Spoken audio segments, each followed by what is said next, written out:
महोदय जवाब भी आया है। महोदय, मेरा प्रश्न यह है मोटा मोटी कि आपने जो बीपीएससी टीचर है उसको सीनियर बना दिया और जो सक्षमता परीक्षा नियोजित शिक्षक ने दिया उसको आपने जूनियर बना दिया। तो जो सक्षमता परीक्षा दिया है वो 15 साल, 10 साल, 17 साल, 18 साल तक लगातार वो कार्य करता रहा शिक्षण संस्थानों में, और उसके 15 साल 18 साल के निरंतरता आप नहीं जोड़ेंगे तो वह डिमोरलाइज फील करते हैं। और दुनिया में कहीं ऐसा नहीं है कि एक ही काम में हम लगे रहे हों और हमको वो वरीयता का लाभ नहीं मिले। मैं माननीय मंत्री से आग्रह करना चाहता हूं कि जो नियोजित शिक्षक हैं और जो सक्षमता पास किए हैं उनको उनके सेवा काल का जो जितना वर्ष तक उन्होंने स्कूलों में पढ़ाया है उसको उसमें जोड़ते हुए सीनियर बनाया जाए। सरकार का इस पर क्या कहना है? एक मिनट पूछिए। हम लोग सभी जानते हैं यहाँ 3 लोकतांत्रिक ढांचे में 3 तरह की सरकार है, केंद्र सरकार, राज्य सरकार और लोकल गवर्नमेंट, स्थानीय स्वशासन की सरकार। और उसके तहत माननीय मुख्यमंत्री जी ने उस समय नियोजन इकाई के द्वारा नियुक्ति करवाया। जो माननीय सदस्य का सवाल है वह इसलिए भी अनिवार्य है और अपरिहार्य है कि उन्हीं शिक्षकों के अनुभव के आधार पर सरकारी विद्यालयों में प्रधानाध्यापक के रूप में नियुक्ति की गई, प्रधान अध्यापक के रूप में नियुक्ति की गई, शिक्षण प्रशिक्षण महाविद्यालय में व्याख्याता के रूप में नियुक्ति की गई। उसमें आप उनका अनुभव मान रहे हैं। राज्य सेवा संवर्ग के भी कोई अगर भारतीय प्रशासनिक सेवा में जाते हैं तो वो सरकार स्टेट टू सेंटर होता है, सेंटर टू सेंटर होता है, तो लोकल गवर्नमेंट टू स्टेट क्यों नहीं हो सकता है? इतने दिन की सेवा, वो भी नियमित सेवा। मुख्यमंत्री महोदय ने पहले वो ठेके पर थे नियुक्त, कॉन्ट्रैक्ट पर, और मुख्यमंत्री महोदय ने 60 वर्ष की सेवा उनकी भी की जितनी सरकारी कर्मियों की, सरकारी शिक्षकों की सेवा थी।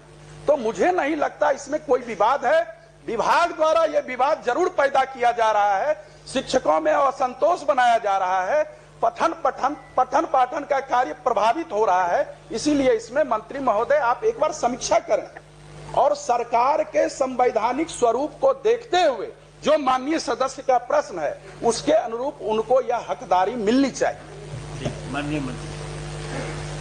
माननीय सभापति महोदय, जहाँ तक शिक्षकों के वेलफेयर का प्रश्न है या फिर शिक्षा जगत में जितनी सुधार हुए हैं, अगर उसमें डिटेल में जाएंगे समय लगेगा, लेकिन ये कहना कि शिक्षकों के विरुद्ध है सरकार या उनका ख्याल नहीं रख रही है, सही नहीं है।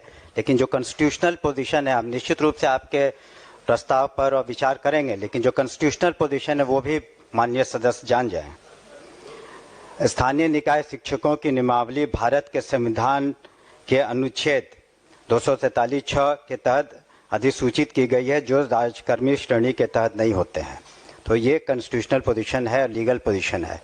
उसके बावजूद भी मैंने कहा कि हम उस पर विचार करेंगे, लेकिन जहाँ तक लीगल पोजीशन है, कॉन्स्टिट्यूशनल पोजीशन की बात है, सरकार उस पर सही है और जो हमारा विभाग है वो भी सही है।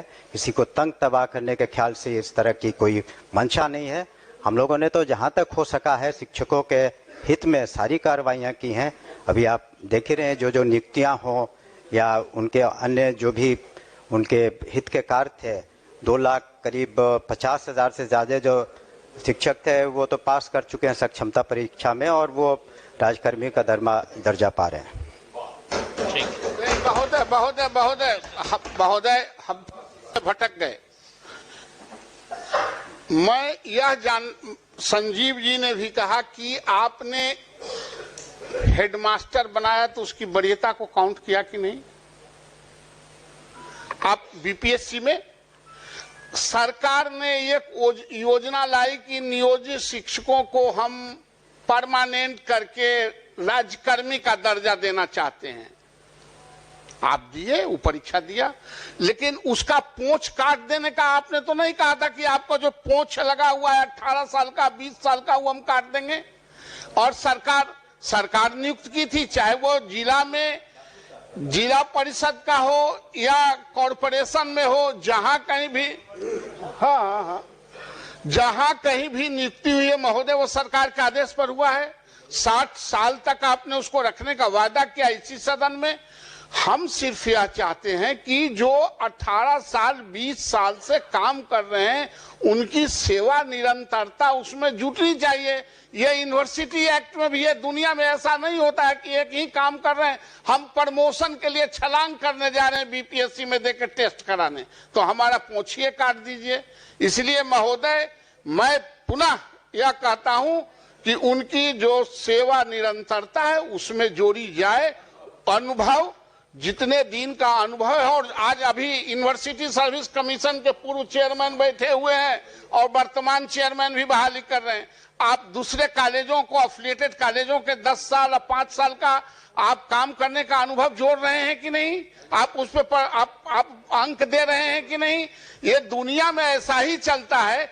एक अलग रूप से इसको प्रताड़ित करने के दृष्टिकोण से जो जूनियर आज बहाली हुआ है उसके कलेजा पर आप सीनियर के कलेजा पर बैठा देंगे तो शिक्षण संस्थानों में इसका असर पड़ता है।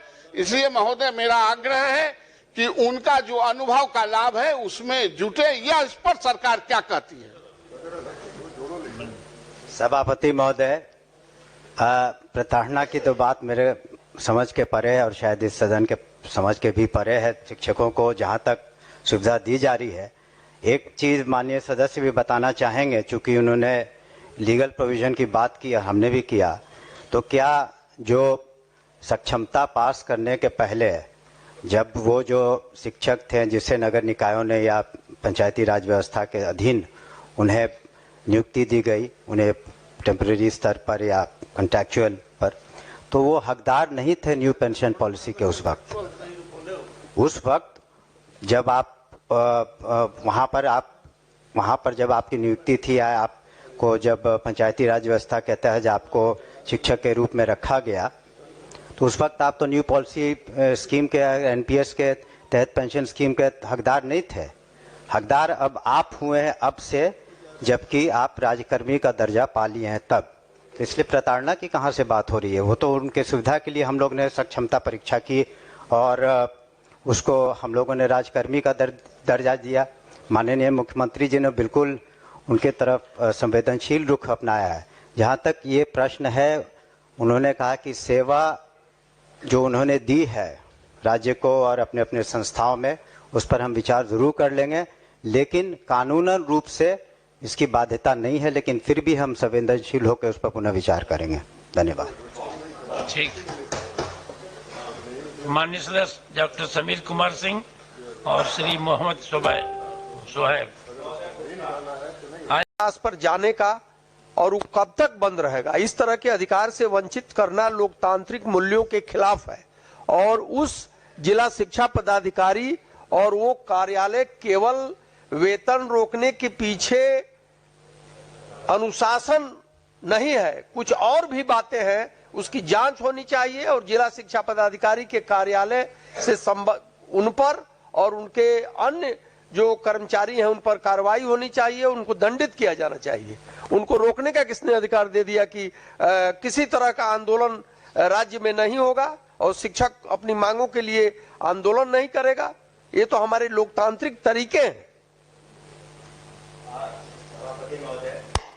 जो हमने कहा था कि जिलावार हम लोग समीक्षा करें, जहां भी वेतन कटौती या वेतन रोक के उसको हम लोग कर रहे हैं। जहां तक पदाधिकारियों के विरुद्ध कार्रवाई का प्रश्न उठता है, तो हम लोगों ने जहां जहां कमियां पाई हैं, तो निश्चित रूप से हम लोगों ने अपने स्तर पर कार्रवाई की है।